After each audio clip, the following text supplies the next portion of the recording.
महापालिकेचा प्रचार, अदानींवरून वॉर. मुंबई विमानतळाची जागा कुणाच्या घशात? विमानतळाबाबत राज ठाकरेंचा मोठा गौप्यस्फोट. मुंबई महापालिका निवडणुकीचा प्रचार शिगेला पोहोचलाय. त्यातच मुंबई महापालिकेच्या प्रचारात आता अदानींची एंट्री झाली. उद्धव ठाकरे आणि राज ठाकरेंनी संयुक्त मुलाखतीतून अदानींवर तोफ डागली. एवढंच नाही तर अर्धी मुंबई अदानींच्या नावावर करण्याचा डाव आखला जात असतानाच बुलेट ट्रेनचं स्टेशन धारावीत कसं, असा सवालही ठाकरेंनी केलाय. तर राज ठाकरेंनी मुंबई विमानतळ अदानींना विकण्याचा डाव आखला जात असल्याचा आरोप केलाय. धारावीच्या निमित्ताने अर्धी अधिक मुंबई जवळपास अदानीच्या घशात टाकल्या असं म्हटलं तर ते वावगं नाही आहे. मुलुंडपासून सुरुवात होते. कांजूरची मिठागर टाकलेत, दहिसरचं टाकले, कुर्ला मदर डेअरी टाकले.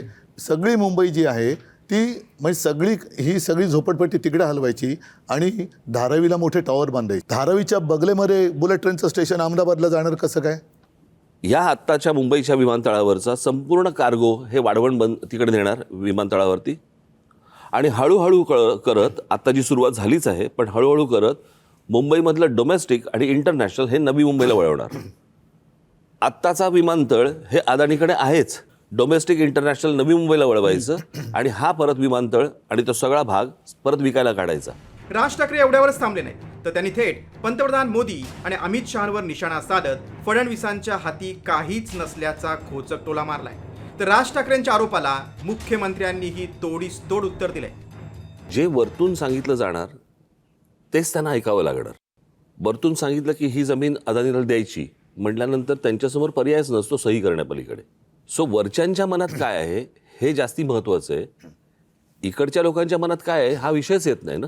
तरी वरती जे बसलेले जे दोघे जण आहेत त्यांच्या मनात काय आहे हे पहिल्यांदा आपल्याला कळणं गरजेचं आहे आणि ते कळतंय. अटके पार झेंडे लावणारा मराठी माणूस आहे, त्यामुळे त्याच्यात एवढी क्षमता आहे. या ठिकाणी त्याचंच राज्य राहील. ही ठाकरे बंधूंच्या अस्तित्वाची लढाई आहे, त्यांनी केलेली आहे. त्यांना असं वाटतं की या निवडणुकीत आपण जर जिंकलो नाही तर आपल्या पक्षाचं अस्तित्व संपेल. त्यामुळे त्यांनी पहिल्यांदा मनात नाही काढावं की ते म्हणजे मराठी, ते म्हणजे महाराष्ट्र नाही. खूप मोठा महाराष्ट्र आहे.